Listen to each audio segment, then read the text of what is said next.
Praise the Lord. கர்த்தர் நல்லவர். கர்த்தருடைய நாமத்துக்கு மகிமை உண்டாவதாக. ஆண்டவராகிய இயேசு கிறிஸ்துவின் இனிய நாமத்தினாலே சபையார் உங்கள் யாவருக்கும் என்னுடைய வாழ்த்துக்களை நான் தெரிவித்துக் கொண்டு, மீண்டும் இந்த கர்த்தருடைய நாளில் உங்கள் யாவரையும் காண்பதிலே எனக்கு மிகுந்த ஒரு மகிழ்ச்சியும் சந்தோஷமாக இருக்கிறது. நம்முடைய கர்த்தர் நம் ஒவ்வொருவருக்கும் இந்த நாட்களிலே நல்லவராக இருந்து தேவன் நம்மை மிகவும் அற்புதமாக வழிநடத்தி வந்திருக்கிறதற்காக நான் என்னுடைய இதயத்தின் ஆழத்திலிருந்து என் தேவனுக்கு நான் நன்றி செலுத்த கடமைப்பட்டிருக்கிறேன். அதே சமயத்தில் இந்த காணொளி வாயிலாக தேவ பிள்ளைகள் அத்தனை பேருக்கும், கர்த்தருடைய ஊழியக்காரர்களுக்கும், சபை பிள்ளைகளுக்கும் என் வாழ்த்துக்களை நான் தெரிவித்துக் கொண்டு என் ஸ்தோத்திரத்தை நான் தெரிவித்துக் கொள்கிறேன். அருமையான தெய்வ பிள்ளைகளே, இந்த கர்த்தருடைய நாளில் இன்றைக்கு தேவனுடைய செய்தியை மீண்டும் உங்களுடைய மத்தியிலே பேசுவதற்கு அடியானுக்கு கர்த்தர் ஏற்படுத்தி கொடுத்த இந்த ஒரு நல்ல வாய்ப்புக்காக நான் நன்றி சொல்ல கடமைப்பட்டிருக்கிறது மாத்திரமல்ல, இந்த ஆராதனை நமக்கு ஆசீர்வாதமாக கர்த்தர் மாற்றி கொடுக்க நாம் நம்முடைய தலைகளை வணங்கி கண்களை மூடிக்கொண்டு இன்றைக்கு தேவன் தம்முடைய வசனத்தோடு கூட நம்மோடு கூட பேசும்படியாக நாம் ஜெபிக்கலாம். எங்களை அதிகமாக நேசிக்கிறதான நல்ல பிதாவே, இந்த நல்ல ஆசீர்வாதமான இந்த நல்ல கர்த்தருடைய நாளுக்காக நன்றி செலுத்துகிறேன். மீண்டும் அருமையான நம்முடைய பிள்ளைகளுக்கு மத்தியிலே தேவ செய்தியை பகிர்ந்து கொள்ளும்படிக்கு அடியானுக்கு நீர் கொடுத்த இந்த ஒரு நல்ல வாய்ப்புக்காக உமக்கு ஸ்தோத்திரம். இந்த தேவனுடைய செய்தியை கேட்கக்கூடிய எல்லா தேவ பிள்ளைகளையும் நீர் ஆசீர்வதிக்கவும், அவருடைய இதயங்களை நீர் பலப்படுத்தவும்.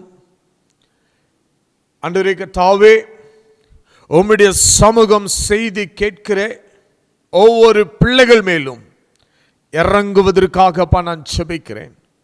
தேவ மகிமை பிள்ளைகளை சூழ்ந்திருப்பதாக, சிந்தனைகள் இங்கும் அங்கும் சிதறாமல் தேவ சமூகத்திலே ஒரு மனதோடு தங்களை தாழ்த்தி உம்முடைய வசனங்களுக்கு முன்பதாக அமர்ந்து கேட்கிற ஒவ்வொரு வசனங்கள், வார்த்தைகள் உள்ளங்களுக்குள் கர்த்தர் கிரியை செய்யும். அவருடைய ஆத்மாவுக்கு பிரயோஜனமாக இருக்கத்தக்க பரிசுத்த ஆவியானவர் பேசும். அடியானையும் கர்த்தர் மறைத்து தேவ சமூகத்திலே நீர் நிறைத்து தேவ கிருபையிலே நீர் பலப்படுத்தி என்னுடைய சுயமான வார்த்தைகள் ஒன்றும் வெளிப்படாதபடிக்கு பரிசுத்த ஆவியானவர் மாத்திரமே நீர் பேசுவதற்காக ஜெபிக்கிறேன். நீர் ஒருவரே ஆரம்பம் முதல் கடைசி வரைக்கும் எங்களுடைய மத்தியிலே இந்த ஆராதனையை பொறுப்பெடுத்துக் கொண்டு ஆசீர்வாதமாய் நடத்தி தாரும். நீர் பெரிய காரியங்களை செய்தள்ளும். இயேசுவின் நிமித்தமாய் வேண்டிக் கொள்கிறோம் நல்ல பிதாவே, ஆமென். கர்த்தருடைய நாமத்துக்கு மகிமை உண்டாவதாக. அருமையான தேவனுடைய பிள்ளைகளே, மீண்டும் இந்த நாட்களில் உங்களை காண்பது மிகுந்த ஒரு சந்தோஷமாக இருக்கிறது. நம்முடைய தேவன் நம் அத்தனை பேருக்கும் அவர் நல்லவராகவே அவர் இருந்திருக்கிறார், இருப்பார், இன்னமும் நம்மை அவர் வழி நடத்துவார். அதில் எந்த சந்தேகமும் இல்லை என்பதை நான் உறுதிப்பட நான் சொல்ல ஆசைப்படுகிறேன். நாம் ஆராதிக்கிற ஆண்டவராகிய இயேசு கிறிஸ்து நேற்றும் இன்றும் நாளை என்றும் அவர் மாறாதவராக இருக்கிறார். அந்த மாறாத தேவன் நிச்சயமாக இந்த செய்தியை கேட்கக்கூடிய எல்லா உள்ளத்தோடும் கர்த்தர் இடைப்படுவாராக.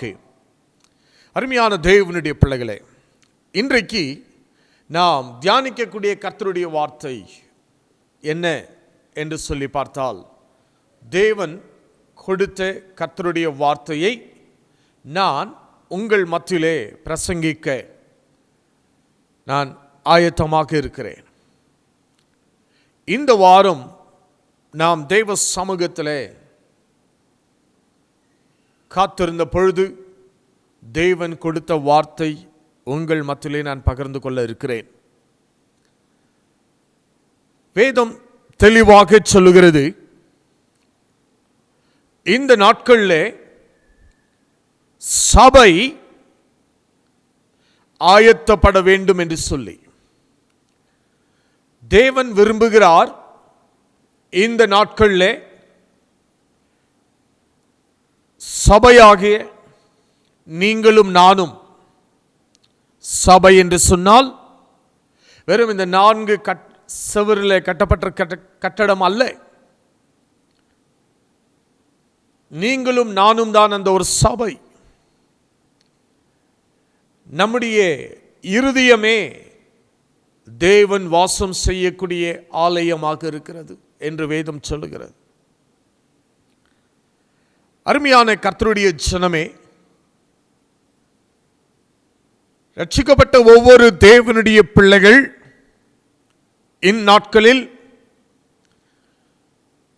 ஆயத்தப்பட வேண்டும் என்று கர்த்தர் விரும்புகிறார்.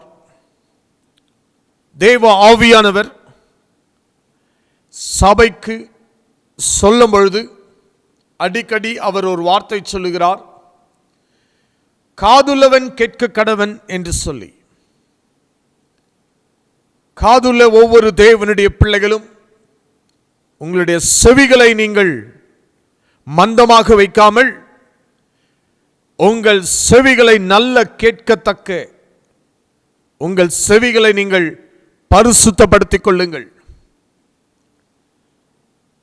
கர்த்தருடைய ஆவியானவர் தன் வார்த்தைகளை உங்களுக்கு மத்தியிலே அவர் கொண்டு வரும் பொழுது அந்த வார்த்தைகள் உங்களுடைய காதுகளின் வாயிலாக அதை நீங்கள் கேட்கிற கர்த்தருடைய வார்த்தைகள் அதை நீங்கள் நேராக உங்களுடைய இருதயத்துக்குள்ளாக கொண்டு செல்வதற்கு, நீங்கள் உங்களுடைய உள்ளத்திலே கொண்டு செல்லக்கூடிய கர்த்தருடைய வார்த்தைகள் உங்களுடைய செயலில் அதை உங்களுடைய நடைமுறையிலே கடைபிடிக்கத்தக்க கர்த்தருடைய வார்த்தைகளுக்கு நாம் ஒவ்வொருவரும் கீழ்ப்படிந்தால் அது மிகவும் நலமாக இருக்கும் என்று சொல்லி கிறிஸ்துவுக்குள்ளே நான் உங்களை மிக தாழ்மையாக நான் வேண்டிக் கொள்கிறேன்.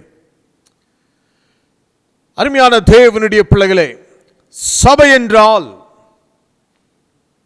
நாம் ஒவ்வொரு ஆத்மாவும் தான் சபையாக இருக்கிறோம். நம்முடைய உள்ளம் தேவன் வாசம் செய்யக்கூடிய ஒரு ஆலயம் என்று வேதம் சொல்லுகிறது.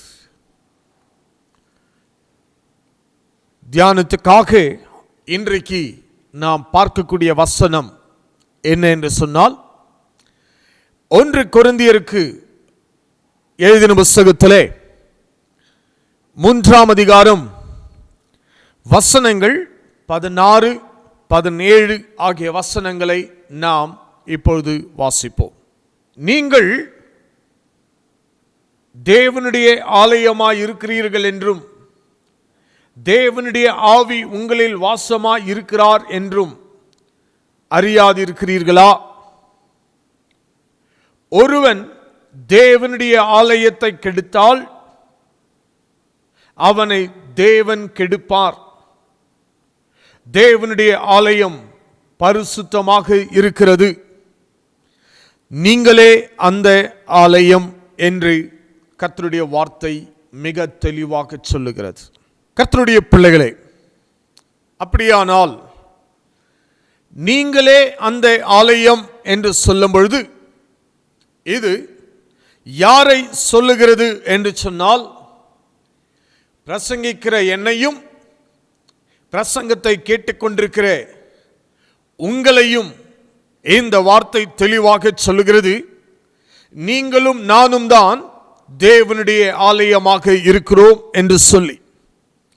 ஆகவே இந்த ஆலயத்தை நாம் ஒவ்வொருவரும் எப்படி இதை காத்துக்கொள்ள வேண்டும் என்று சொன்னால், வேதம் ரொம்பவும் தெளிவாக சொல்லுகிறது, தேவனுடைய ஆலயம் பரிசுத்தமாக இருக்கிறது என்று சொல்லி. தேவனுடைய ஆலயம் பரிசுத்தமாக இருக்கிறது என்று சொல்லும் பொழுது, நீங்களும் நானும் தேவனுக்கு முன்பதாக வாழக்கூடிய ஒரு வாழ்க்கைதான் அது பரிசுத்தமாய் இருக்க வேண்டும் என்று சொல்லிதான் கர்த்தர் விரும்புகிறார். காரணம், நம்முடைய தேவன் அவர் பரிசுத்தம் உள்ளவர். ஆகவேதான் வேதம் சொல்லுகிறது, அவரை தொழுது கொள்கிறவர்கள் ஆவியோடும் உண்மையோடும் அவரை தொழுது கொள்ள வேண்டும். அவர் பரிசுத்தராய் இருக்கிறபடினாலே நீங்களும் பரிசுத்தமாக இருங்கள் என்று வேதம் சொல்லுகிறது. நீங்களும் நானும் இன்றைக்கு தேவனுக்காக பரிசுத்தமாக வாழ்ந்தால்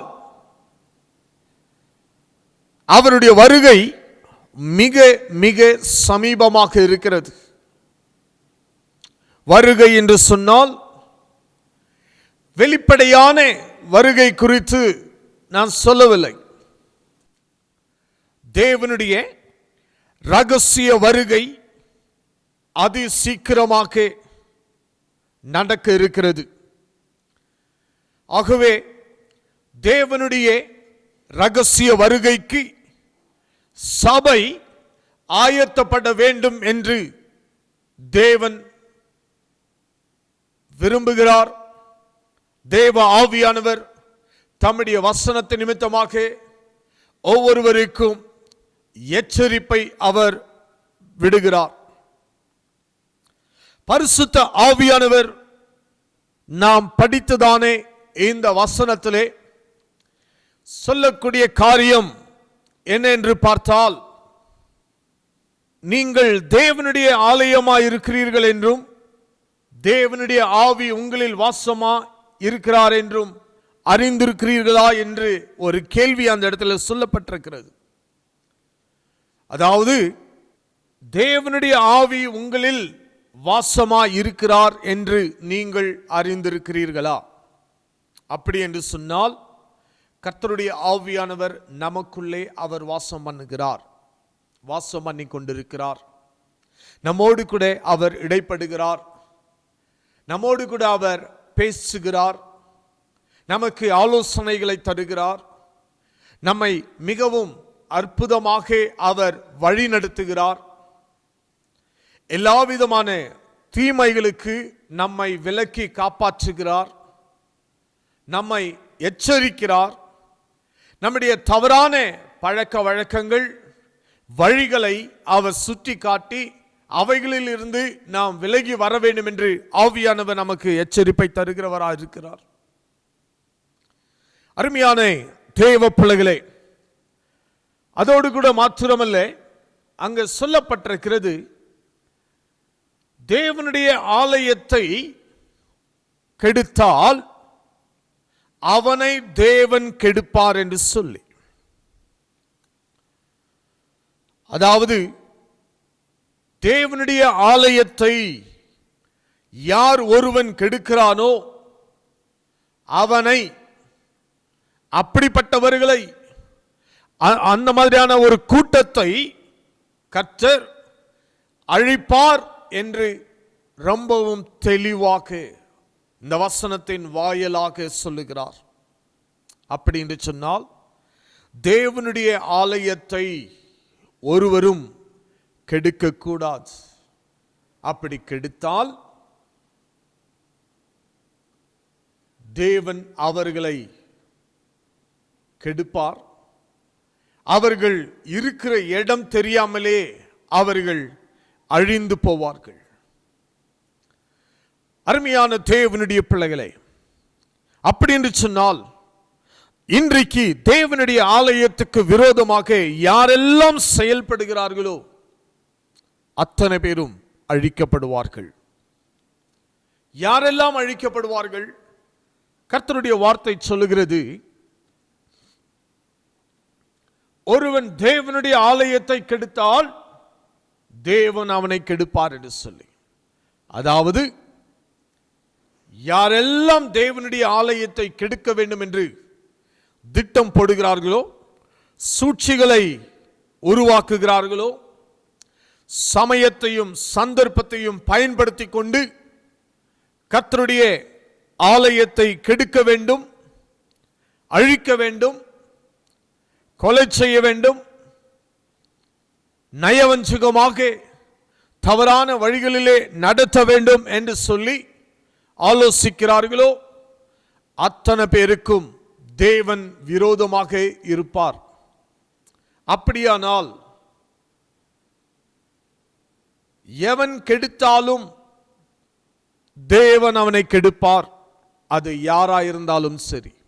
தேவனுக்கு எதிரானவர்கள், ஆத்மாவை திருடுகிறவர்கள், ஆத்மாவை தப்பாய் வழிநடத்துபவர்கள், கள்ளத்தனமான சத்தியங்களை போதிக்கிறவர்கள், பிழைப்புக்கு ஊழியம் செய்கிறவர்கள், மேலோட்டமான வழியில் ஊழியம் செய்யக்கூடியவர்கள், ஆத்மாவை குறித்து அக்கறை இல்லாதவர்கள், பணத்துக்காக ஊழியம் செய்கிறவர்கள், பொய் தீர்க்க தரிசனம் சொல்லுகிறவர்கள், தங்கள் சுயநலத்துக்காக ஊழியத்தை பயன்படுத்திக் கொள்ளுகிறவர்கள், எவராக இருந்தாலும் தேவன் இப்படிப்பட்டவர்களுக்கு பரிசுத்த ஆவியானவர் நிமித்தமாக, கர்த்தருடைய வசனத்தின் நிமித்தமாக இப்படிப்பட்ட கூட்டத்தாருக்கு சொல்லப்படுகிற ஒரு எச்சரிப்பு என்ன என்று சொன்னால், நீங்கள் தேவனுடைய ஆலயத்தை கெடுத்தால் தேவன் உங்களை கெடுப்பார். இதில் எந்த மாற்றமும் இல்லை. நாட்கள் விரைவாக சமீபமாக இருக்கிறது. இதை சந்திப்பதற்கு இந்த கூட்டத்தார் நீங்கள் ஆயத்தமாக இருங்கள். கர்த்தர் உங்களை அழிக்க ஆயத்தமாக இருக்கிறார். தேவ பிள்ளைகளே, அதற்கு உதாரணமாக ஒரு நல்ல ஒரு வார்த்தை, ஒரு வசனத்தை இந்த இடத்துல நான் சொல்ல வேண்டும் என்று சொன்னால், அதாவது 2 பேதுருவுக்கு எழுதின புத்தகத்திலே 2ஆம் அதிகாரத்திலே முதல் 4 வசனங்கள் இவ்விதமாக சொல்லுகிறது. கள்ள தீர்க்கதரிசிகளும் ஜனங்களுக்குள்ளே இருந்தார்கள், அப்படியே உங்களுக்குள்ளும் கள்ள போதகர்கள் இருப்பார்கள். அவர்கள் கேட்டுக்கு ஏதுவான வேத பொருட்டுகளை தந்திரமாய் நுழைய பண்ணி தங்களை கிரியத்துக்கு கொண்டே ஆண்டவரை மறுதலித்து தங்களுக்கு தீவிரமான அழிவை வருவித்துக் கொள்கிறார்கள். அவர்களுடைய கெட்ட நடக்கைகள் அநேகர் பின்பற்றுவார்கள். அவர்கள் நிமித்தம் சத்திய மார்க்கம் தூஷிக்கப்படும். பொருளாசை உடையவர்களாகி தந்திரமான வார்த்தைகளால் உங்களை தங்களுக்கு ஆதாயமாக வசப்படுத்திக் கொள்ளுவார்கள். பூர்வ காலம் முதல் அவர்களுக்கு விதிக்கப்பட்ட ஆக்கினை அயர்ந்திராது. அவர்களுடைய வழிவு, அவர்களுடைய அழிவு உறங்காது. பாவம் செய்த தூதர்களை தேவன் தப்பவிடாமல் அந்தகார சங்கிலிகளினாலே கட்டி நரகத்திலே தள்ளி நியாய தீர்ப்புக்கு வைக்கப்பட்டவர்களாக ஒப்பு கொடுத்து என்று இந்த இடத்துல நம்ம படிக்கிறோம். அருமையான தேவ பிள்ளைகளே, தேவனுடைய ஊழியத்தை இந்த வசனத்தின் அடிப்படையிலே யாரெல்லாம் செய்து வருகிறார்களோ கர்த்தர் அவர்களை கண்டிப்பாக அழிப்பார். தண்டனைக்கு அவர்கள் தப்ப முடியாது என்று கர்த்தருடைய வார்த்தை சொல்லுகிறது. இதிலே ஒவ்வொரு தேவனுடைய பிள்ளைகளும் விழிப்போடும் ஆயத்தத்தோடும் இருக்க வேண்டும் என்று நான் மிகவும் கர்த்தருடைய வசனத்தை உங்களுக்கு முன்பதாக வைத்து நான் கேட்டுக்கொள்ளுகிறேன். அருமையான விசுவாசியே, தேவ பிள்ளையே, கர்த்தருடைய ஜனமே, இந்நாட்களிலே தேவனுடைய இந்த காலம் மிகவும் கிருபையாக நமக்கு கொடுக்கப்பட்டிருக்கிற ஒரு காலம். இந்த காலத்தை வீணாக்காமல் காலத்தை பிரயோஜனப்படுத்திக் கொள்ளுங்கள். உங்கள் நேரத்தை வீணாக்காதீர்கள், உங்கள் காலத்தை வீணாக்காதீர்கள், நேரத்தையும் காலத்தையும் பிரயோஜனப்படுத்திக் கொள்ளுங்கள் என்று வேதம் மிகவும் தெளிவாக தன் சபையாகிய ஆத்துமாக்களுக்கு கர்த்தருடைய வார்த்தை மிகவும் எச்சரிப்பாக இந்நாட்களிலே உங்களுக்கு மத்தியிலே வைக்கப்படுகிறது. கர்த்தருடைய பிள்ளைகளே, இன்றைக்கு நீங்களும் நானும் நமக்கு கொடுத்த இந்த காலத்தை, நமக்கு கொடுத்த இந்த நேரத்தை எப்படி நாம் பயன்படுத்தி வருகிறோம்? தேவ பிள்ளைகள் தெரிவாய் புரிந்து கொள்ள வேண்டிய ஒரு காலம் இது. இனி நாட்கள் செல்லாது. இனி காலத்துக்கு ஏற்றவாறு நாம் நம்முடைய வாழ்க்கையில நாம் வாழ முடியாது. வேத வசனத்தின்படி வாழ வேண்டிய ஒரு கட்டாயத்துக்குள்ளாக இன்றைக்கு நாம் வந்து கொண்டிருக்கிறோம். அநேக வருடங்களாக, பல வருடங்களிலிருந்து ஏறக்குறைய கிறிஸ்து மரித்து எடுத்துக்கொள்ளப்பட்டதிலிருந்து இன்றைக்கு வரைக்கும் நமக்கு முன்பதாக ஏராளமான பரிசுத்தவான்கள், ஆதி அப்போஸ்தலர்கள் அத்தனை பேருமே பிரசங்கித்தார்கள், இயேசு சீக்கிரமாய் வருகிறார் என்று சொல்லி. உங்களுக்கு ஒரு காரியத்தை நான் மீண்டும் ஞாபகப்படுத்துகிறேன். அருமையான சபை பிள்ளைகளே, தேவ பிள்ளைகளே, நீங்கள் நிர்விசாரமாக இல்லாமல் இந்த நாட்களை மிகவும் தெளிவாக நீங்கள் பிரயோஜனப்படுத்திக் கொள்ள வேண்டும் என்று சொல்லி கிறிஸ்துவுக்குள்ளாக நான் உங்களை உற்சாகப்படுத்துகிறேன். அது என்னவெனில், இனி நீங்கள் தூங்குகிறவர்களாய் இராமல் விழித்துக் கொள்ளுங்கள். உன் ஆத்மாவை குறித்து உனக்கு ஒரு பாரம் காணப்படட்டும். உன் ஆத்மாவுக்காக, உன்னுடைய ஆத்மா தேவனுடைய சமூகத்தில் போய் சேர வேண்டும் என்பதற்காக இந்த காலத்தை நீ பிரயோஜனப்படுத்திக் கொள். அருமையான விசுவாசியே, தேவ பிள்ளையே, கர்த்தருடைய ஜனமே, சபையே, கர்த்தருடைய ஊழியக்காரர்களே, இனி இது தூங்குகிற காலம் அல்ல. விழிப்போடு கூட எழும்பி கர்த்தருக்காக வைராக்கியமாய் வாழக்கூடிய ஒரு காலம். நாட்கள் நாம் நினைக்கிறது போல இனி நம்முடைய கண்களுக்கு முன்பதாக வரக்கூடியவைகள் அல்ல. மிக கொடிய காலங்கள், கொடிய சம்பவங்கள், வேதனைகள் நிறைந்த சூழ்நிலைகள் இந்த உலகத்திலே ஒவ்வொரு காரியத்தையும் இனி நம்முடைய காதுகள் கேட்க போகிறது, நம்முடைய கண்கள் அதை காண போகிறது. ஒரு கொடிய சம்பவங்களுக்கு முன்பதாக நாம் அத்தனை பேரும் நம்முடைய ஆத்துமாவை ஆயத்தப்படுத்திக் கொள்ளத்தக்க இந்த காலத்தை பிரயோஜனப்படுத்திக் கொள்ளுங்கள். தேவ சமூகத்திலே காத்திருப்போம், தேவனை தேடுவோம், தேவனுடைய வழிகளிலே நடப்போம்.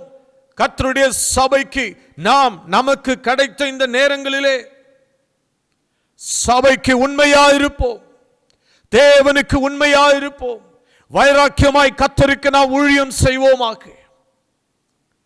கர்த்தருடைய பிள்ளைகளே, வேதம் சொல்லுகிறது, அதாவது நம்ம எல்லோருக்கும் தெரிந்த ஒரு வசனம், ஏசாயாவுக்கு எழுதின தீர்க்கதரிசன புத்தகத்திலே 52ஆம் அதிகாரத்திலே முதல் 2 வசனங்கள் இவ்விதமாக சொல்லுகிறது. எழும்பு எழும்பு சீயோனே, உன் வல்லமையை தரித்துக்கொள். பரிசுத்த நகரமாகிய எருசலேமே, உன் அலங்கார வஸ்திரங்களை உடுத்திக்கொள். விருத்த சேதனம் இல்லாதவனும் அசுத்தனும் இனி உன்னிடத்தில் வருவதில்லை. தூசியை உதறிவிட்டு எழுந்திரு. எருசலேமே வீற்றிரு. சிறைப்பட்டு போன சியோன் குமார்த்தியே, உன் கழுத்தில் உள்ள கட்டுகளை அவிழ்த்து விடு. அதாவது அருமையான தேவனுடைய பிள்ளைகளே, எங்கே சொல்லப்பட்டிருக்கிறது, இனி விருத்த சேதனம் இல்லாதவனும் அசுத்தனும் உன்னிடத்திலே வருவதில்லை என்று சொல்லி, வருவதில்லை என்று சொன்னால் நீ என்ன செய்ய வேண்டும்? அந்த முதல் வார்த்தை ஆரம்பமே இப்படி சொல்லுகிறது, எழும்பு எழும்பு சீயோனே, உன் வல்லமையை நீ தரித்துக்கொள். எழும்பு அப்படின்னு சொல்லும் பொழுது தூங்குகிறவர்கள் எழும்ப வேண்டிய ஒரு காலம், சோம்பேறித்தனமாக அமர்ந்திருக்கிறவர்கள் எழுந்திருக்க வேண்டிய ஒரு நேரம் இது. அசதியாய் இருக்கிறவர்கள் நீ தேவ பலனை தரித்துக் கொண்டு நீ எழுந்திருக்க வேண்டும் என்று கர்த்தருடைய வார்த்தை இன்றைக்கு உனக்கு நேராய் வந்து கொண்டிருக்கிறது. இனி இது தூங்குகிற காலம் அல்ல. நீ விழித்திருந்து தேவனுக்காக எழுந்து பணி செய்ய வேண்டிய காலம். ஏன் எழும்ப வேண்டும்? ஏன் உன் வல்லமையை தரித்துக் கொள்ள வேண்டும் என்று சொன்னால், அருமையான சபையே, அருமையான ஆத்துமாவே, உன் ஆத்துமாவை குறித்து முதலாவது உனக்கு கவலை இருக்கட்டும். நீ எழும்பு. இத்தனை ஆண்டு காலம் நீ தூங்கிக் கொண்டிருந்தது போதும். சபையே, நீ தூங்கினது போதும். நீ விழிப்பா எழுந்திரு. நீ இருக்கிற இடம் எப்படிப்பட்ட இடமாக இருக்கிறது தெரியுமா? தூசி நிறைந்த ஒரு இடமாக இருக்கிறது. பாவம் நிறைந்த ஒரு இடமாக இருக்கிறது. உலகத்தின் கரைகள் நிறைந்த ஒரு இடமாக இருக்கிறது. இப்படிப்பட்ட இடத்திலிருந்து சியோன் குமார்த்தியாகிய ஒவ்வொரு தேவனுடைய பிள்ளைகளும் எழும்ப வேண்டும் என்று ஆவியானவர் விரும்புகிறார். நீ எழும்ப வேண்டும். நீ எழும்பு. உன் வல்லமையை நீ தரித்துக்கொள். காரணம் எதற்காக? இயேசுவின் ரகசிய வருகை சீக்கிரமாக சம்பவிக்க இருக்கிறது. நிறைய சம்பவங்கள் இன்றைக்கு நம்முடைய கண்களுக்கு முன்பதாக சம்பவித்துக் கொண்டிருக்கிறது. இனி கர்த்தருடைய ஊழியக்காரர்கள் தூங்குகிற காலம் இது அல்ல. விசுவாசிகள் தூங்கக்கூடிய காலம், நேரம் இது அல்ல. வேதம் தெளிவாக சொல்லுகிறது, நீ எழுந்திருக்க வேண்டும். தூசியை விட்டு எழுந்திரு என்று கர்த்தருடைய வார்த்தை சொல்லுகிறது. அதாவது அசுத்த கிரியைகளிலிருந்து நீ வெளியே வர வேண்டும். பாவ வழிகளிலிருந்து நீ வெளியே வர வேண்டும். உன்னுடைய பின்மாற்ற ஜீவியத்திலிருந்து நீ வெளியே வர வேண்டும். உன்னுடைய தீய செயல்களிலிருந்து நீ வெளியே வர வேண்டும். ஜெபிக்க இன்றைக்கு உனக்கு நல்ல நேரம் இருந்தும் ஜெபிக்க கூடாதபடிக்கு உன் நேரத்தை வீணாக்கி செலவழித்துக் கொண்டிருப்பாய் என்று சொன்னால், தேவ ஜனமே, தேவ பிள்ளையே, இயேசுவின் ரட்சிப்பை பெற்றுக் கொண்டிருக்கிற, மனம் திரும்பி ஞானஸ்நானம் பெற்றிருக்கிற, பரிசுத்த ஆவி பெற்றிருக்கிற ஒவ்வொரு விசுவாசியும் அறிந்து கொள்ள வேண்டிய ஒரு நேரம் இது. இனி தூங்கக்கூடிய காலம் அல்ல. நீ விழிப்போடு கூட எழுந்திருக்க வேண்டிய ஒரு காலம்.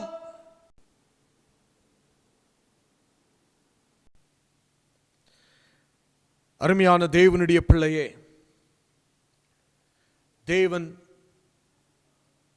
சபையாகிய ஒவ்வொரு ஆண்டருடைய பிள்ளைகளுக்கு அவர் கொடுக்கக்கூடிய ஏதோ ஒரு கடைசி எச்சரிப்பாகவே இருக்கட்டும். தேவ பிள்ளைகள் கர்த்தருடைய வசனம் சொல்லுகிறது போல தூசியை உதறிவிட்டு எழுந்திரு என்று சொல்லப்பட்டிருக்கிறது.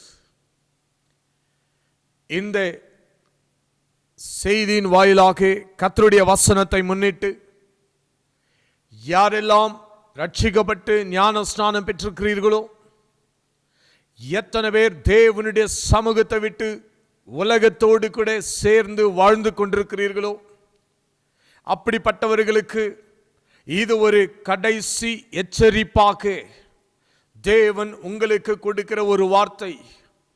இது கிருபையின் நாட்கள். இந்த நாட்களிலே நீ தூசியை உதறிவிட்டு எழுந்து நீ மீண்டும் தேவனுடைய சமூகத்துக்குள்ளாய் கடந்து வருவாய் என்று சொன்னால், அருமையான விசுவாசியே, நீ மனம் திரும்புவதற்கு கர்த்தர் மீண்டும் உனக்கு ஒரு வாய்ப்பை தந்திருக்கிறார்.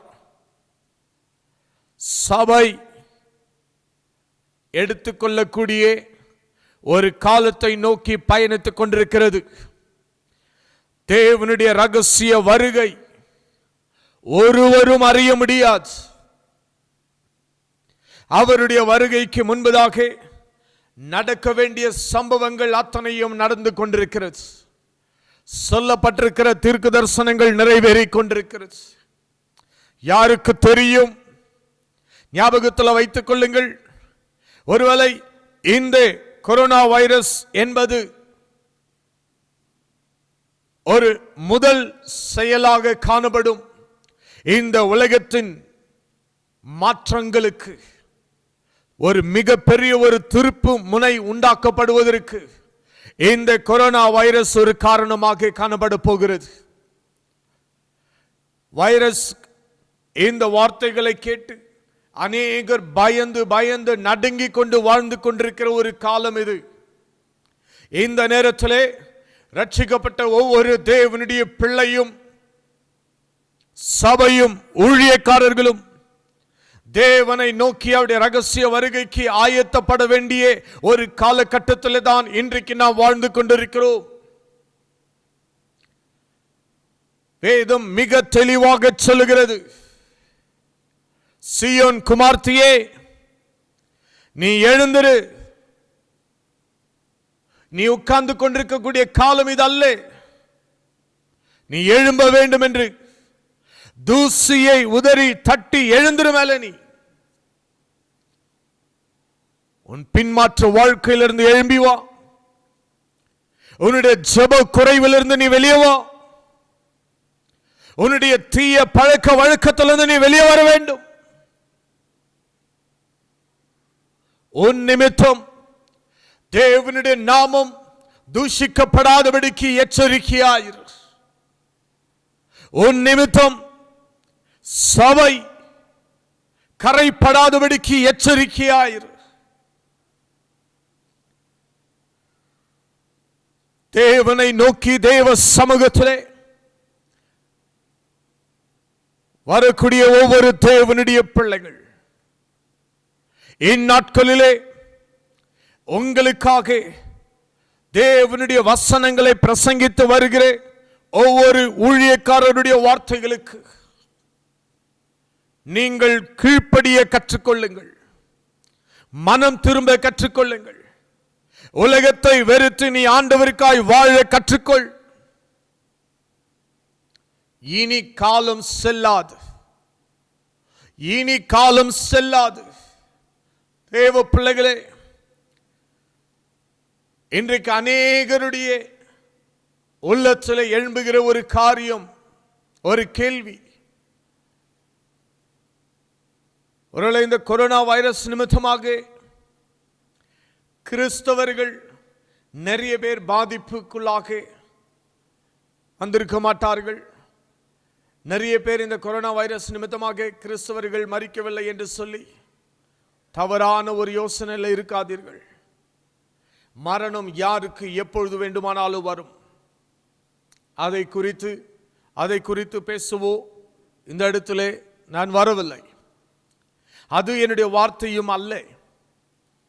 என்னுடைய வார்த்தைகள் தேவன் உணர்த்தியவற்றை நான் உங்களுக்கு மத்தியிலே சொல்ல வேண்டியது என்னுடைய கடமை.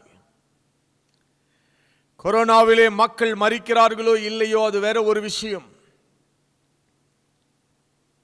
மனவாட்டியாகிய சபை, இயேசுவை இரட்சகராய் ஏற்றுக்கொண்டிருக்கிற ஒவ்வொரு தேவனுடைய பிள்ளைகள், இயேசு வாழக்கூடிய தன் உள்ளத்தை ஒப்பு கொடுத்திருக்கிற ஒவ்வொரு உள்ளமும் தேவனுடைய ஆலயம் என்று சொல்லப்பட்டிருக்கிறது. அந்த ஆலயத்தை நீ கரைப்படுத்தாமல், அந்த ஆலயத்தை இயேசுவோடு கூட இயேசுவின் சமூகத்திலே சேர்வதற்கு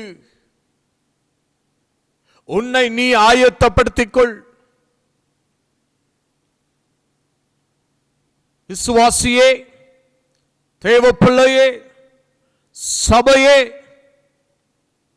இனிமேல் ஒவ்வொருத்தருடைய செவிகளிலே அநேக கிறிஸ்தவர்கள் மரித்தார்கள், மரித்து போய் கொண்டிருக்கிறார்கள் என்ற செய்திகள் இனி காதுகள் கேட்கும். எச்சரிக்கையாயிருங்கள். அநேக கிறிஸ்துவ பிள்ளைகள் மறைந்து கொண்டே இருப்பார்கள்.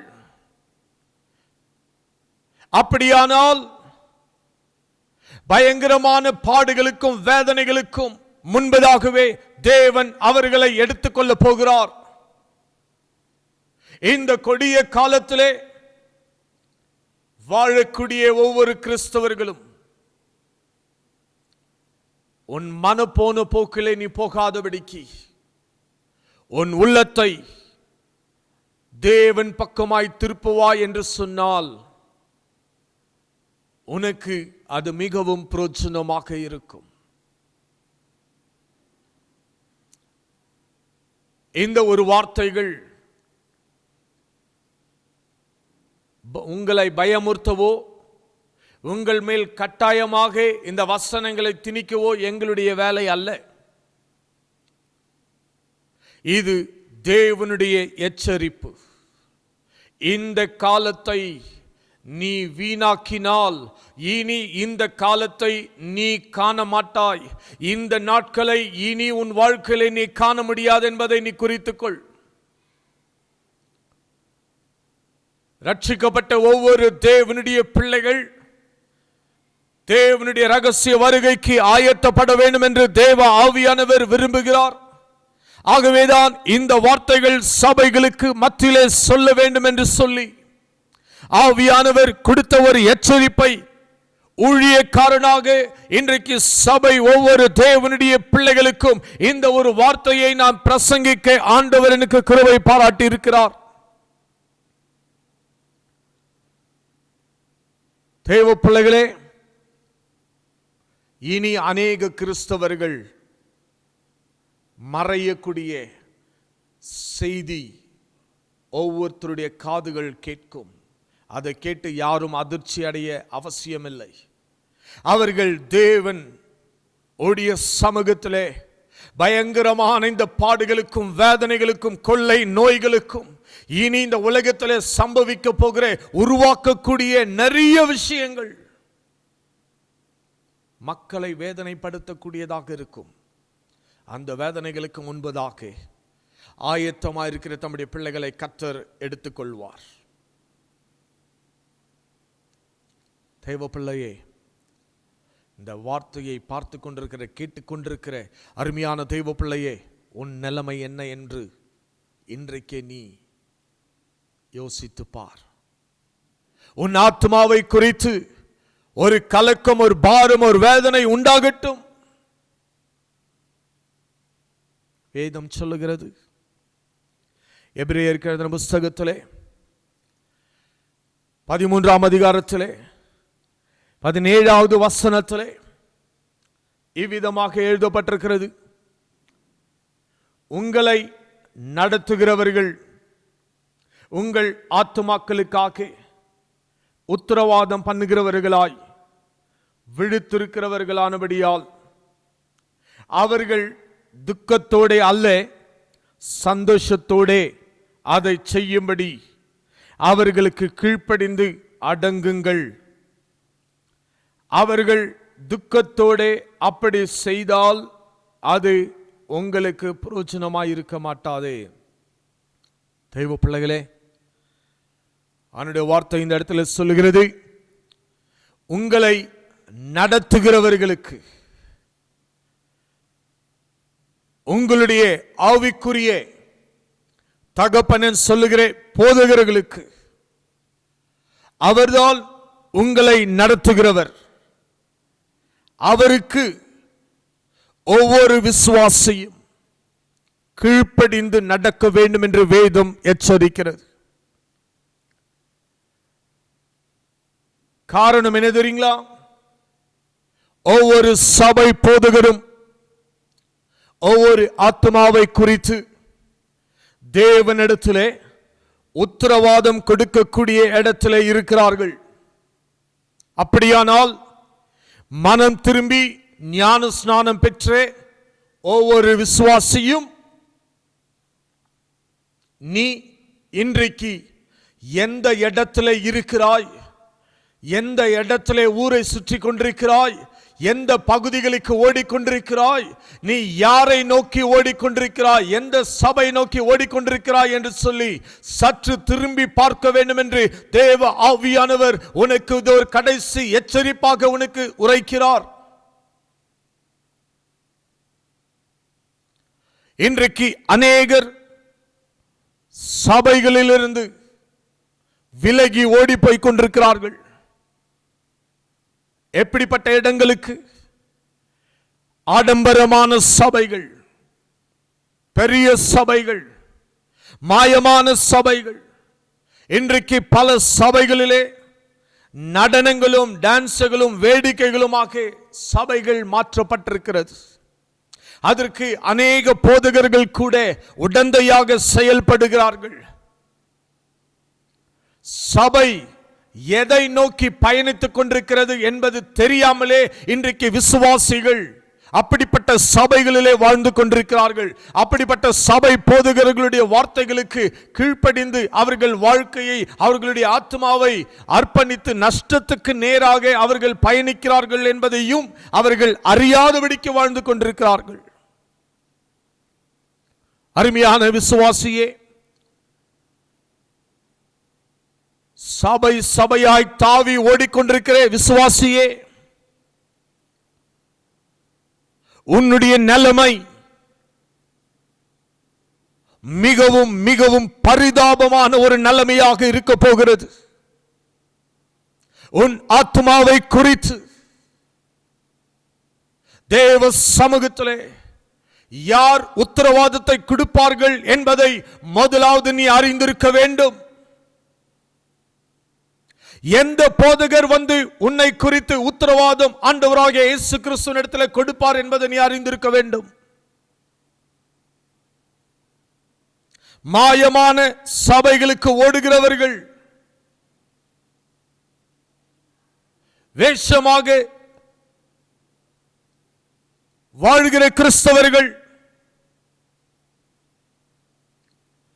தேவனுடைய சத்தியத்தை அறிந்தும் சத்தியத்துக்கு கீழ்ப்படியாமல், சத்தியத்துக்கு மாறாக, சத்தியத்துக்கு விரோதமாக மாயமான காரியங்களிலே இன்றைக்கு அநேகர் உங்களை வழிநடத்தி கொண்டிருக்கிறார்கள். அப்படிப்பட்ட வழிகளிலிருந்து நீங்கள் விலகி சத்தியத்திலே உன்னை நடத்தின போதகருடைய சபைக்கு நீ மீண்டும் கடந்து போய் அந்த ஊழியக்காரனிடத்திலே நீ உன்னுடைய ஆத்மாவை அர்ப்பணித்துக் கொண்டு அந்த சபையிலே வசனங்களை கேட்டு சத்தியத்துக்கு உன் செவியை சாய்த்து வாழ உன் ஜீவியத்தை நீ ஒப்பு கொடுப்பாய் என்று சொன்னால் அவருடைய ரகசிய வருகை சமீபமாக இருக்கிறது. இந்த காலகட்டத்துக்குள்ளாக நீ தேவனுடைய வருகையை எடுத்துக் கொள்ளப்படுவதற்கு ஆயத்தப்படு. அருமையான ஆத்மாவே, அருமையான விசுவாசியே, தேவனுடைய ரகசிய வருகைக்கு நீ ஆயத்தப்பட வேண்டும் என்று கர்த்தர் உனக்கு எச்சரிக்கிறார். இனி காலம் செல்லாது. நீங்கள் நினைக்கிறபடி இனி காலம் வராது. வசனத்தின்படி உன் உள்ளத்தை யார் தேவனிடத்திலே உத்தரவாதத்தை கொடுக்க இருக்கிறார்களோ அந்த ஊழியக்காரனிடத்திலே, அது சிறிய சபையா இருந்தாலும், அந்த போதகர் ஏழையா இருந்தாலும், அவர் படிக்காதவரா இருந்தாலும், உன்னை கர்த்தர் எந்த இடத்திலே நிலைநாட்டி இருக்கிறாரோ அந்த இடத்துக்கு நீ மீண்டும் திரும்புவாயானால் உன்னுடைய ஆத்துமா மிக பெரிய ஒரு அழிவிலிருந்து தப்புவிக்க கர்த்தர் உனக்கு உதவி செய்வார்.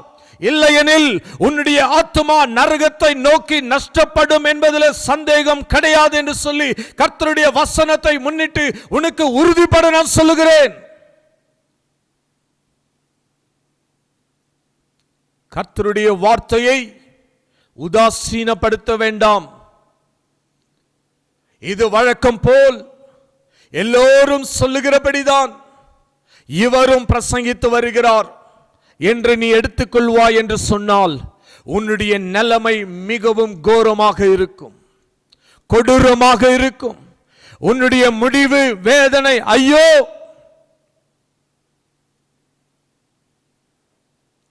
உனக்கு உத்தரவாதம் கொடுக்கக்கூடிய ஒரு தேவ மனுஷனை கர்த்தர் உனக்காக ஆண்டவர் வைத்திருக்கிறார். வேற யாருமே வந்து உனக்கு உத்தரவாதத்தை கொடுக்க முடியாது. மலைகள், தோட்டங்கள், கோபுரங்கள், மாளிகைகள் என்று சொல்லி இருக்கிறவர்கள் ஒருவருமே உங்கள் ஆத்மாவை குறித்து தேவனிடத்தில் உத்தரவாதத்தை செலுத்த முடியாது என்பதை இப்பொழுது இந்த யூடியூப் வாயிலாக உங்களுக்கு நான் தெளிவாக எச்சரிக்கிறேன்.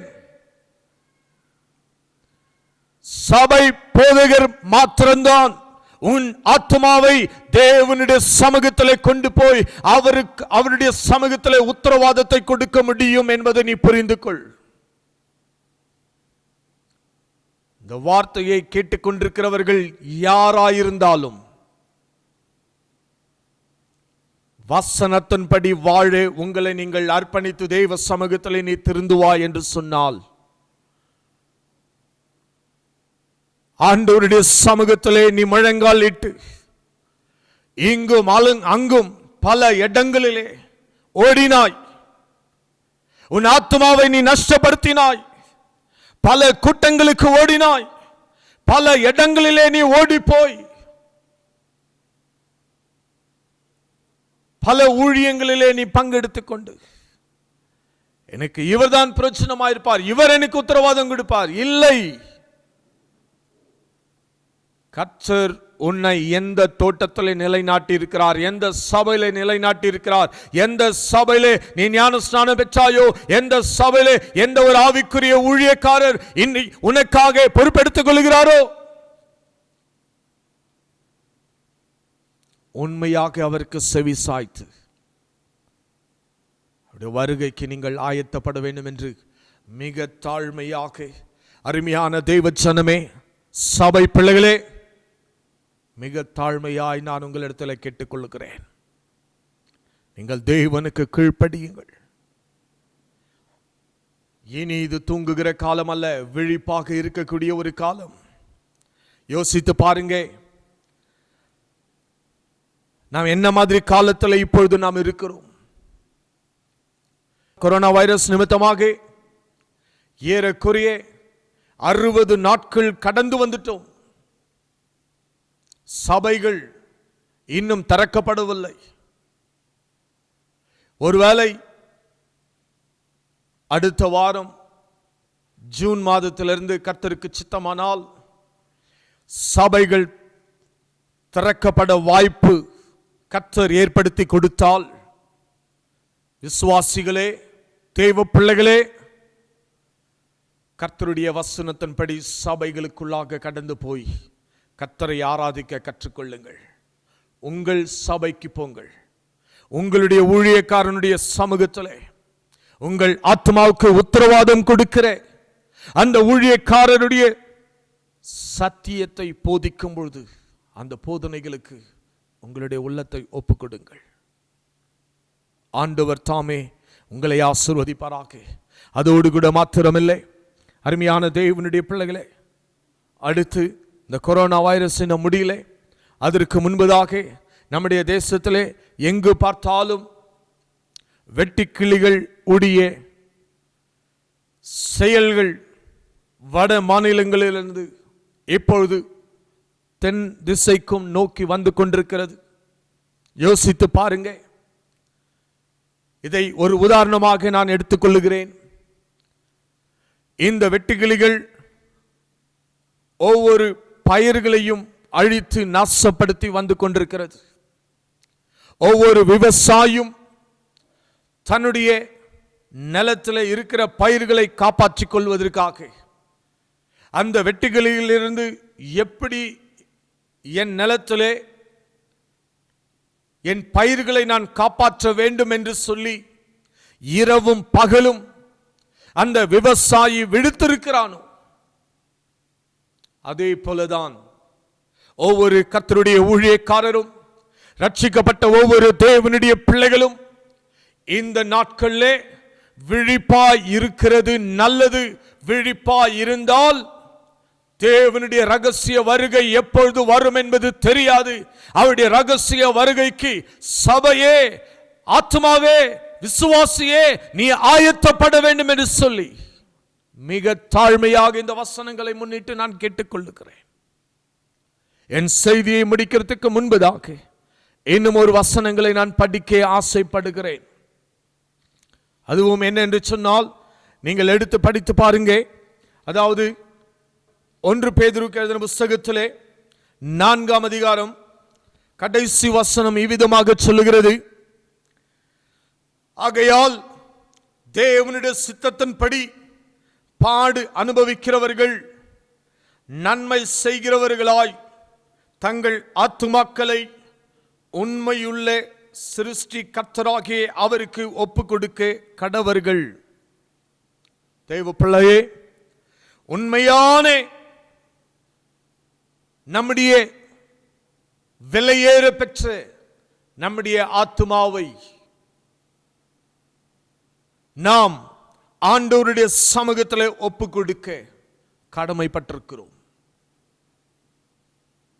அந்த வசனத்தின்படி தெய்வ சமூகத்திலே நம்மை நாமே ஆராய்ந்து பார்த்து, நாம் இருக்கிற இடம் எந்த இடத்துல கர்த்தர் நம்மை வைத்தார், இன்றைக்கு நாம் எந்த இடத்துல இருக்கிறோம், நம்முடைய ஆத்மாவை குறித்து யார் உத்தரவாதம் கொடுப்பார், தேவனுடைய ரகசிய வருகையை நாம் எடுத்துக்கொள்ளப்படுவோமா அல்லது கைவிடப்படுவோமா என்று மிகவும் ஆழமாக சிந்திக்கக்கூடிய ஒரு இடத்துல இந்த காலம் நம்மை கொண்டு வந்திருக்கிறது. அடுத்தபடி இன்னொரு வசனத்தையும் நான் உங்களுக்காக வாசிக்க ஆசைப்படுகிறேன். அதே 1 பேதுரு 5ஆம் அதிகாரத்திலே 2, 3 ஆகிய வசனங்களை வாசிக்கிறேன்.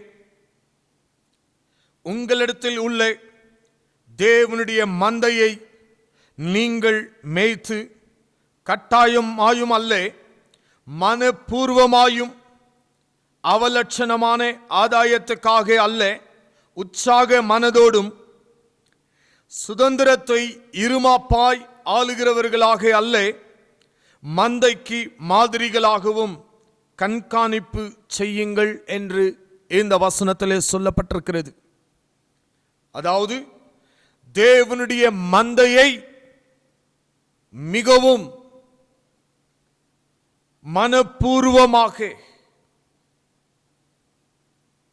நம்முடைய சொந்த ஆதாயத்துக்காக அல்ல, உற்சாகமான மனதோடு தேவனுடைய சமூகத்திலிருந்து நாம் இவர்களை பெற்றோம், இவர்களுக்கான உத்தரவாதத்தை நாம் தேவ சமூகத்தில் செலுத்த வேண்டி இருக்கிறோம் என்ற மன தெளிவோடும் உற்சாகத்தோடும், நம்முடைய சொந்த ஆதாயத்துக்காக அல்ல என்று வேதம் சொல்லுகிறது. மந்தையை மேய்க்கக்கூடியவர்கள் ஒவ்வொருவரும் தெளிவாக இந்த வசனங்களை படித்து,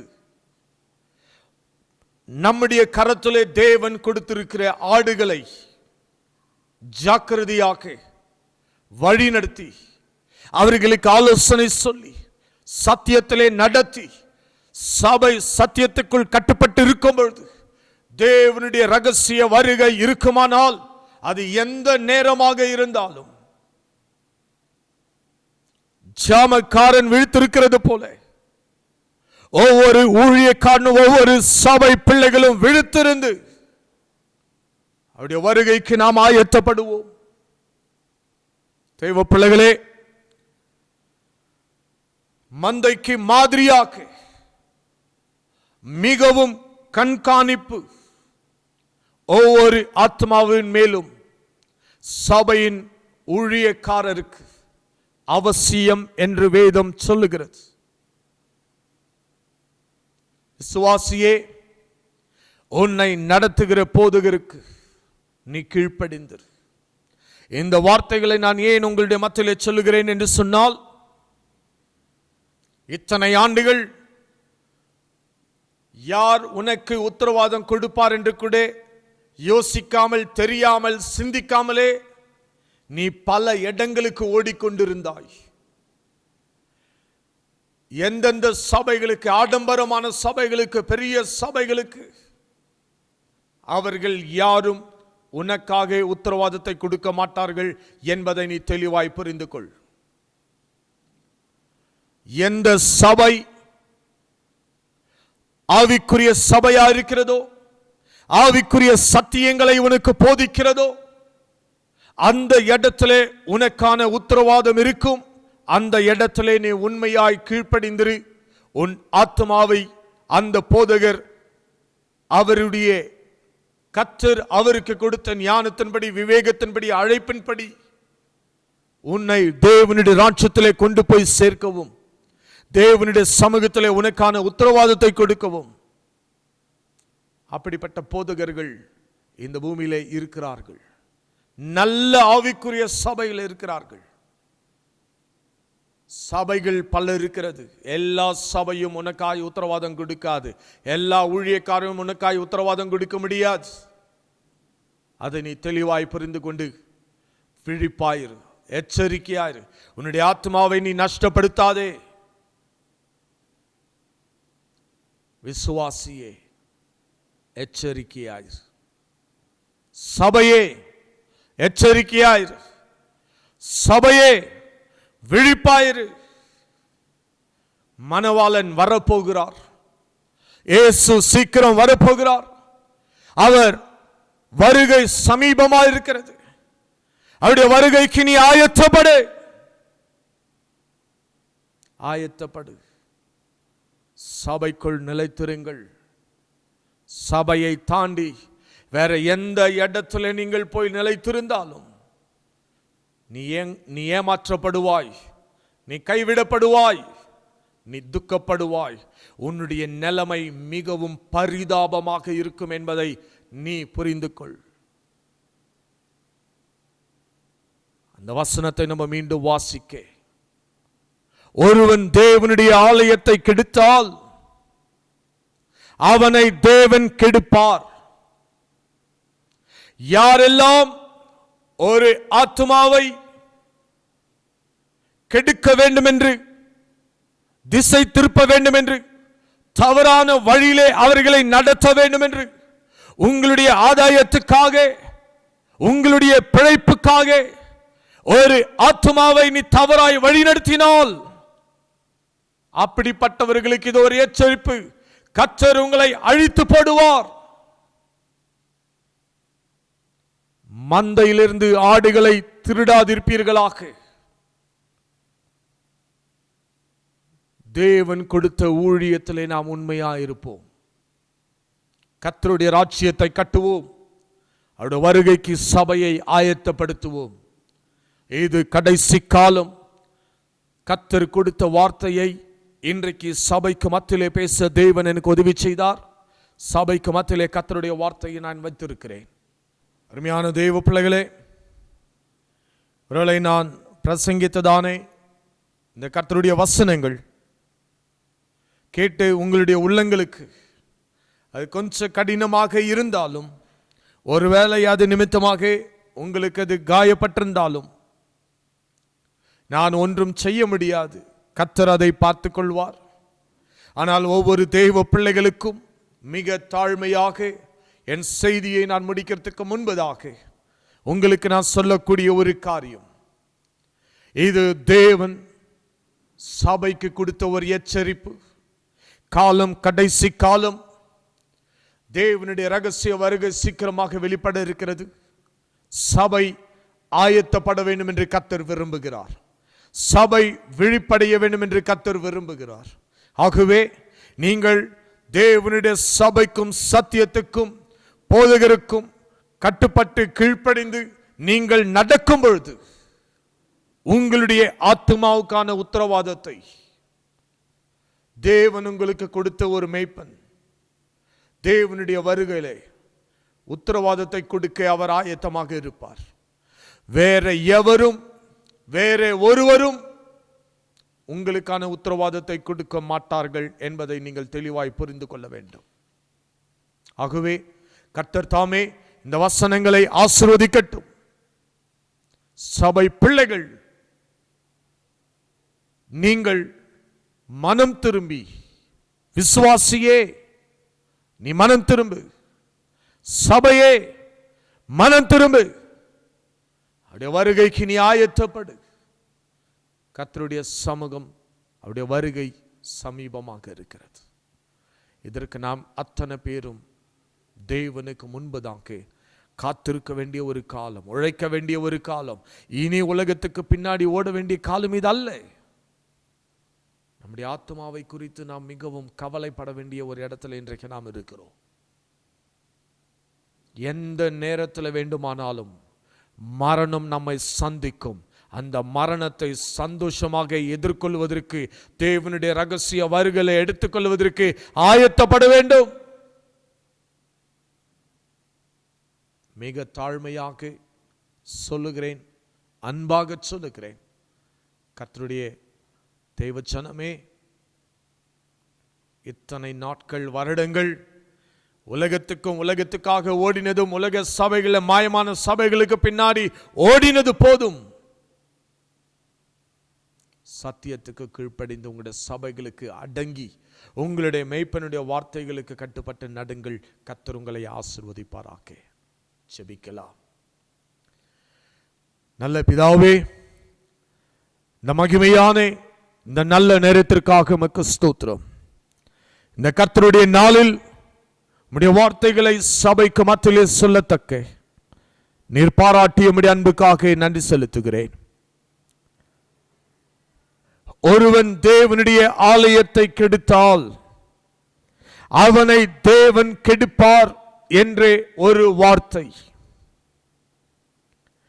நீங்களே தேவனுடைய ஆலயமாக இருக்கிறீர்கள். அந்த ஆலயம் பரிசுத்தமாய் இருக்க கடவது என்று அந்த வசனத்திலே நாங்கள் படித்தோம் ஆண்டவரே. அந்த வசனங்களின்படி தேவனுடைய செய்தியை இதுவரைக்கும் கேட்டுக்கொண்டிருந்தே ஒவ்வொரு பிள்ளைகளுக்காக அடியான் ஜெபிக்கிறேன். உம்முடைய வசனத்துக்கு நேராக பரிசுத்த ஆவியானவருடைய எச்சரிப்புக்கும் ஆலோசனைகளுக்கு நேராக தன் உள்ளத்தை ஒப்பு கொடுத்து தன் செவியை சாய்த்து தேவ சமூகத்திலே தன் ஜீவியத்தை அர்ப்பணிக்கிற ஒவ்வொருவரையும் நீர் ஆயத்தப்படுத்தும். பின்மாற்று வாழ்க்கையிலிருந்து கர்த்தர் அவர்களை மீண்டும் சரிப்படுத்தி சபைகளுக்குள்ளே வந்து சேரத்தக்க ஒவ்வொரு விசுவாசியோடும் பரிசுத்த ஆவியானவர் இடைப்படுவதற்காக ஜெபிக்கிறேன். ஒவ்வொரு விசுவாசியும் இந்த மாயமான இந்த உலகத்திலே அநேக மாயமான சபைகளும், தேவனுடைய ஆவி இல்லாத சபைகளும், தேவனுடைய வார்த்தைகள் சத்தியமாய் பிரசங்கிக்காத சபைகளுக்கு மத்தியிலே சிக்கி தத்தளித்துக் கொண்டிருக்கிறவர்களை கர்த்தர் நீர் விடுவித்து ஒரு நல்ல ஆவிக்குரிய சபைகளிலே கர்த்தர் சேர்ப்பீராக. உண்மையாய் தன் மந்தையின் மேல் கவனம் வைத்து சுய ஆதாயத்துக்காக அல்லாமல் மனப்பூர்வமாயும் உற்சாகத்தோடும் தேவனுடைய ஊழியத்தை தேவன் என் கரத்திலே கொடுத்தார் என்றே உணர்வோடும் ஊழியம் செய்கிற ஒவ்வொரு மேய்ப்பர்களை கூட நீர் ஆசீர்வதியும். சபையை உம்முடைய வருகைக்கு ஆயத்தப்படுத்த தங்கள் கரத்திலே இருக்கிற ஒவ்வொரு ஆத்மாவையும் சத்தியத்துக்கு நேராய் வழிநடத்தி உம்முடைய வருகையிலே உத்தரவாதத்தை கொடுக்கத்தக்க ஊழியக்காரர்களையும் சபை பிள்ளைகளையும் நீர் ஆசீர்வதிக்க ஜெபிக்கிறேன். இந்த செய்திகளை கேட்டுக்கொண்டிருந்த ஒவ்வொருவரையும் நீர் ஆயத்தமாக்கும் உம்முடைய ரகசிய வருகைக்கு. உம்முடைய வருகை சமீபமாக இருக்கிறது ஆண்டவரே, உம்முடைய வருகை சமீபமாக இருக்கிறதப்பா. அந்த ரகசிய வருகைக்கு ஒருவரும் கைவிடாதபடிக்கு எடுத்துக்கொள்ளப்படத்தக்க அந்த கிருபை எங்களுக்கு தாரும். கைவிடப்பட்டால் நிலைமைகள் எவ்வளவு மோசமாக இருக்கும் என்பதை நாங்கள் அறிந்திருக்கிறோம். ஒரு கொடிய காலம் எங்களுக்கு முன்பதாக இருக்கிறது. ஒரு உபத்திரவ காலம் எங்களுக்கு முன்பதாக இருக்கிறது. கொள்ளை நோய்கள் நிறைந்த காலம் எங்களுக்கு முன்பதாக இருக்கிறது. பாடுகள் நிறைந்த காலம் எங்களுக்கு முன்பதாய் வந்து கொண்டிருக்கிறதப்பா. இவைகளுக்கு முன்பதாக எங்கள் ஆத்மாவை நாங்கள் மிக ஜாக்கிரதையாய் காத்துக்கொண்டு எங்களுடைய மெய்ப்பர்களுக்கு நாங்கள் கீழ்ப்படிந்து சபைக்கு நாங்கள் கட்டுப்பட்டு சத்தியத்தில் நிலைத்திருக்க இந்த செய்தியை கேட்டுக்கொண்டிருந்த எல்லா விசுவாசிகளுக்கும் தெய்வ பிள்ளைகளுக்கும் கர்த்தர் கிருபை பாராட்டி நீர் உம்முடைய வருகைக்கு ஆயத்தப்படுத்த கிருபை தருவதற்காக ஒரு ஊழியக்காரனாய் உம்முடைய சமூகத்திலே இந்த பிள்ளைகளை நீர் ஆயத்தப்படுத்துவதற்காக நான் ஜெபிக்கிறேன் ஆண்டவரே. ஒவ்வொருவரையும் நீர் ஆயத்தப்படுத்து ஆசீர்வதித்தல். எல்லா தீங்குக்கும் தீமைகளுக்கும் நாசமோசங்களுக்கும் தங்களுடைய ஆத்மாவை விலக்கி காத்துக்கொள்ள பரிசுத்த ஆவியானவர் எப்பொழுதும் ஒவ்வொரு தெய்வ பிள்ளைகளையும் கர்த்தர் காப்பாற்றி வழி நடத்தும். ஆசீர்வதியும்.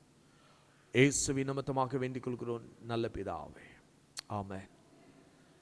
என் ஆத்துமாவே கர்த்தரை ஸ்தோத்திரி, என் முழுலமே பரிசுத்த நாமத்தை ஸ்தோத்திரி. என் ஆத்துமாவே கர்த்தரை ஸ்தோத்திரி, அவர் செய்த சகல உபகாரங்கள் மறவாதே.